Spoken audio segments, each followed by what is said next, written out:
मुंशी प्रेमचंद की कहानी नर्क का मार्ग। भक्तमाल पढ़ते हुए न जाने कब नींद आ गई, पता ही नहीं चला।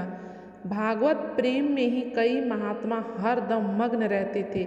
इस तरह की लग्न और भक्ति बड़े ही तप से प्राप्त होती है। क्या मुझसे वैसा तप नहीं हो पाएगा? जीवन में भक्ति से बड़ा क्या कोई सुख है? आभूषणों और धन दौलत से जो प्रेम हो वो क्या प्रेम है? इनका तो नाम सुनते ही मुझे बुखार सा हो जाता है। सुशीला ने इन आभूषणों और फूलों से मुझे कितना सजाया था। उसे मैंने मना भी किया था ये सब करने से, लेकिन वो मानी ही नहीं। इस श्रृंगार के दौरान जितना हम लोग हंसे थे, बाद में मुझे उतना ही रोना पड़ा। आखिर किसी का पति ऐसा होता है जो अपनी पत्नी को सजा हुआ देखकर नाराज हो जाए? मेरे पति ने तो मुझे सजा धजा देखकर गुस्सा किया और कहा कि तुम मेरा परलोक बिगाड़ दोगी। क्या किसी के पति ऐसे होते हैं जो अपनी पत्नी की खूबसूरती और श्रृंगार देखकर गुस्सा करने लगे? उनके बातें सुनकर मन तो होता है कि जहर ही खा लूं, लेकिन फिर मैंने नीचे जाकर भक्तमाल पढ़ना शुरू कर दिया। फिर मन ही मन ठान लिया कि अपने इस श्रृंगार को सिर्फ बांके बिहारी को ही दिखाऊंगी और उनकी ही दिन रात सेवा करूंगी। कम से कम वो तो मेरे श्रृंगार से पति की तरह नहीं जलेंगे। भगवान, मैंने हमेशा से ही अपने पति को अपना इष्ट मानना चाहा। सोचा कि उन्हें किसी तरह का दुख न दूं और हरदम उनकी ही सेवा करूं।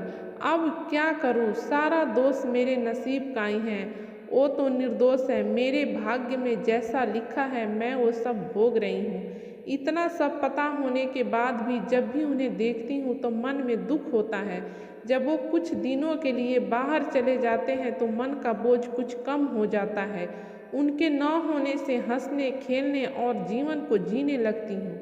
फिर जब कुछ दिनों बाद वो लौट आते हैं तो उसी तरह का सन्नाटा और दुख छा जाता है। मेरे मन में होता है कि वो मेरे पिछले जन्म के दुश्मन रहे होंगे और उस दुश्मनी का बदला लेने के लिए उन्होंने मुझसे विवाह किया होगा। तभी न मेरा मन उन्हें देखते ही उदास हो जाता है और उनकी सूरत मुझे बिल्कुल नहीं भाती। शायद इसी वजह से वो मुझे देखकर जलते रहते हैं। विवाह न किया होता तो शायद आज सुखी होती, किंतु दुनिया का दस्तूर है कि बेटी को किसी न किसी पुरुष के साथ जन्मों के लिए बांध दिया जाता है। यह क्या जाने कि एक युवती अपने पति को लेकर कितने सपने संजो कर रखती है। उनके लिए उसका पति कितना खास होता है, लेकिन यहाँ सब उल्टा है। इन्हें देखते ही मेरे मन में सीने में जलन सी होने लगती है। कभी इन्हें देखकर आंखों को उस शीतलता नहीं मिली जो पति को देखकर एक युवती को मिलनी चाहिए। उधर सुशीला को देखती हूँ तो दुख और बढ़ जाता है। वो हमेशा हंसती मुस्कुराती है, कभी अपनी गरीबी का रोना नहीं रोती। न उसके पास कपड़े अच्छे हैं और न ही गहने। मकान भी छोटा सा है। मन में होता है कि काश मैं अपना धन देकर उसकी सारा सुख ले लेती। फिर होता है कि उसका पति ही उसका सबसे बड़ा धन है। उसी से सुशीला को पूरी दुनिया का सुख मिल जाता होगा। सालों से इस सवाल को मन में दफन करने के बाद होते होते एक दिन मुझसे रहा न गया। आखिर मैंने अपने पति से यह सवाल कर ही लिया कि आपने मुझसे शादी क्यों की थी। इस सवाल को सुनते ही मेरे पति ने मुंह बना लिया। वो चिढ़ते हुए बोले, अपना घर परिवार संभालने के लिए और क्या, भोग के लिए नहीं। इतना सुनते ही मैंने पूछा, क्या मैं सिर्फ इस घर का ख्याल रखने के लिए हूँ? उन्होंने कोई जवाब नहीं दिया। फिर मेरे मन में हुआ कि पहले इस घर का सारा सामान जहाँ तहाँ पड़ा रहता था, नौकर सब पूरा पैसा बर्बाद करते थे। अब मैं आ गई हूँ तो इनका सबका ख्याल रखना ही मेरा धर्म है और मुझे यह सोचकर खुश होना चाहिए कि इतनी संपत्ति मेरे पास है। पहले मैं पूरे घर का ख्याल इनके बिना कहे रखती थी, लेकिन अब कुछ नहीं करूँगी। ऐसे घर की किसी भी वस्तु को मैं आगे से हाथ नहीं लगाऊंगी। लेकिन कोई पुरुष विवाह सिर्फ घर संभालने के लिए थोड़ी करता है। उन्होंने जरूर ये जवाब मुझे गुस्से में चिढ़ कर दिया है। वैसे सुशीला ठीक ही कहती थी कि एक घर महिला के बिना अधूरा होता है, ठीक उसी तरह से जैसे एक पिंजड़ा बिना किसी चिड़िया के खाली लगता है। मैं समझ नहीं पाती हूँ कि आखिर इन्हें मुझ पर इतना संदेह क्यों होता है। मैं किसी से बात नहीं करती और न ही कहीं बाहर आती जाती हूँ। ऐसे में शक करने की कोई वजह भी नहीं है। क्या इन्हें समझ नहीं आता कि मैं घर की इज्जत और मान मर्यादा के बारे में सब कुछ समझती हूँ। किसी भी तरह की गलत हरकत करने की तो दूर, मैं उसके बारे में सोच भी नहीं सकती हूँ। कभी कभी मुझे लगता है कि आधे से ज़्यादा उम्र निकल जाने पर विवाह करने वाले बुजुर्ग लोगों का यही हाल होता होगा, बेवजह ही अपनी पत्नी पर शक करते होंगे। सुशीला के बहुत बार कहने पर आज मैं उसके साथ ठाकुर जी की झांकी के दर्शन करने के लिए जाने वाली थी। मैं अपने बाल संवार ही रही थी कि तभी मेरे पति कहीं से आ गए। उन्होंने मुझे देखते ही पूछा, किधर जाने की तैयारी हो रही है।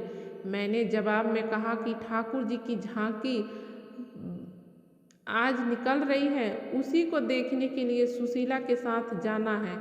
इतना सुनते ही वह गुस्से में बोले कि तुम्हें कहीं जाने की जरूरत नहीं है। अपने पति की जिससे सेवा नहीं हो सकती, उसे भगवान के दर्शन से भी कोई लाभ नहीं मिलता है। उन्होंने कहा कि मैं जानता हूँ महिलाओं को अच्छे से। उनकी यह बात सुनते ही मुझे बहुत बुरा लगता है। गुस्से में मैंने कपड़े बदल लिए और चुपचाप बैठ गई। मन में हुआ कि उसी वक्त घर छोड़कर चली जाऊं। फिर देखती हूँ कि कैसे रोकते हैं, लेकिन पता नहीं क्या हुआ कि जा नहीं पाई। इनके मन में हमेशा ये होता है कि मुझे हरदम खुश रहना चाहिए, क्योंकि मैं इतने बड़े घर और दौलत की मालकिन हूँ। मुझे हरदम इनका गुणगान करना चाहिए, लेकिन यह समझते नहीं है कि धन दौलत ही सब कुछ नहीं होता है। अब ये 3 दिन से बीमार हैं। उन्हें निमोनिया हो गया है और कितने दिनों से यह कराह रहे हैं, लेकिन मैं इन्हें एक बार भी देखने नहीं गई। सभी घर में मौजूद नौकर उनका ख्याल रख रहे थे, लेकिन मेरे दिल में किसी तरह की करुणा इनके लिए नहीं आई। मेरा मन इतना कठोर नहीं था, लेकिन जिस तरह से इन्होंने मुझे इस घर में कैदी की तरह रखा, हरदम शक किया और एक पल भी सुख नहीं दिया, इसके बाद इनके लिए दया मन में नहीं आती है। मन में होता है कि मुझे दिए गए दुखों का भगवान ने इन्हें दंड दिया है। अगर कोई समझे कि महिला को यूं ही किसी पुरुष के गले बांध दे और उसे किसी भी तरीके से रखे, सो पूरी तरह गलत है। सुना है कि वो अपनी बीमारी का दोष मुझे ही दे रहे हैं, लेकिन मुझे परवाह नहीं है। ये चाहे तो किसी को भी अपना धन दौलत दे सकते हैं। इसकी मुझे बिल्कुल ज़रूरत नहीं है और न ही लोभ है। होते होते एक दिन वो गुजर गए। आज उनको गए 3 दिन हो चुके हैं। मैंने उनके जाने के बाद चूड़ियाँ नहीं तोड़ी। मैं सिंदूर तो पहले भी नहीं लगाती थी और अभी भी नहीं लगाती। मेरे बुजुर्ग पति के बेटे ने ही उनका अंतिम संस्कार किया। घर के सभी लोग तरह तरह के मुझे ताने देते हैं, मेरे बंधे हुए लंबे बाल देखकर सुनाते हैं, लेकिन मुझे जरा भी बुरा नहीं लगता है। ऊपर से मैं सभी को चिढ़ाने के लिए रंग बिरंगी साड़ियाँ भी पहन लेती हूँ। मेरे मन में होता है कि मैं इस कैद से रिहा हो गई हूँ। एक दिन मैं सुशीला के घर गई। उसके घर में किसी तरह की सुख सुविधा नहीं थी, चारपाई तक वहाँ पर नहीं थी, लेकिन वो इतनी खुश थी कि उन्हें देखते ही मन में ऊर्जा का संचार हो जाता है। इन लोगों को गरीब और नीच कैसे समझे, जो हरदम मुस्कुराते रहते हैं और प्रेम भरी बातें करते हैं। भले ही यह आनंद पल भर का था, लेकिन इससे जीवन सफल सा लगता है। फिर एक दिन मैंने सुशीला से पूछा कि अगर तुम्हारे पति किसी दिन परदेश नौकरी के लिए चले गए तो क्या तुम उनकी याद में रो रो कर अपनी जान दे दोगी? सुशीला जवाब में बोली, नहीं, जान तो नहीं दूंगी, लेकिन उनकी याद से हरदम मन आनंदित होता रहेगा।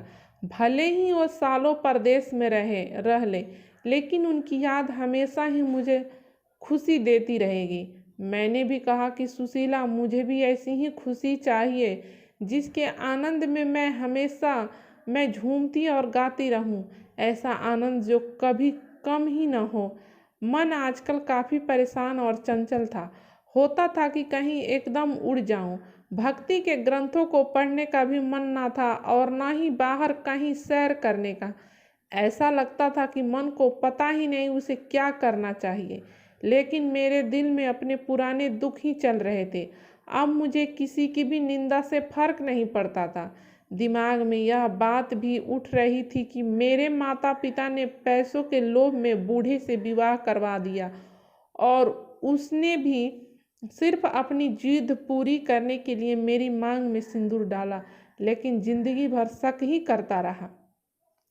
एक दिन घर के सभी लोग सो रहे थे। कमरे में मेरा दम घुट रहा था, इसीलिए मैं दौड़कर उस घर से बाहर की ओर भाग गई। तभी मुझे एक बुढ़िया दिखी। मेरे मन में हुआ कि कहीं वो कोई चुड़ैल न हो। तभी बुढ़िया ने कहा कि किसका रास्ता देख रही हो। मैंने जवाब में कहा, मरने की राह देख रही हूँ। बुढ़िया बोली, अभी तुम्हारे नसीब में मौत नहीं है, तुम्हें कई सारे सुख भोगने हैं। मैंने भी चीढ़ते हुए उस बुढ़िया से पूछा कि इतनी रात में तुम किस्मत की लकीरें पढ़ लेती हो? आंखों से थोड़ी पढ़ती हूँ, अकल से पढ़ लेती हूँ। ये काम करते ही सारी उम्र बीती है।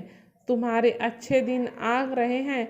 मैं बस यही चाहती हूँ जिसकी जो कामना हो उसे मिल जाए।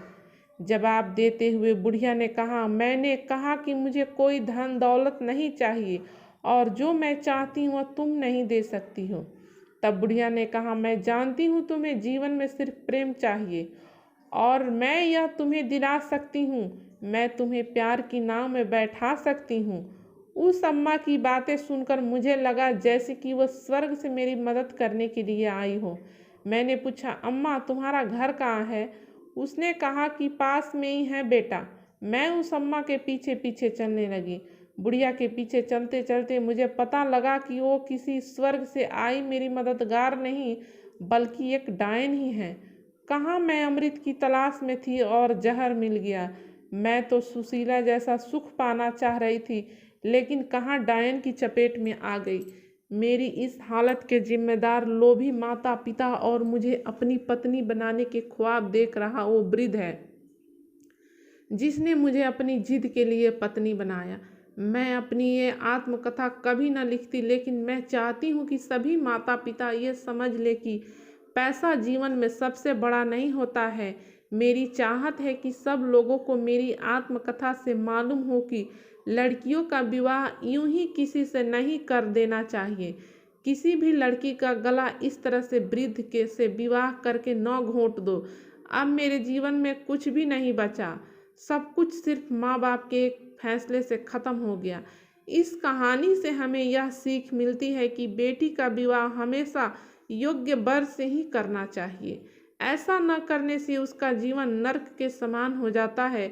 योग वर न मिले तो सही वक्त के लिए रुकिए, लेकिन आनन फानन में किसी से यूं ही बेटी का विवाह न करें।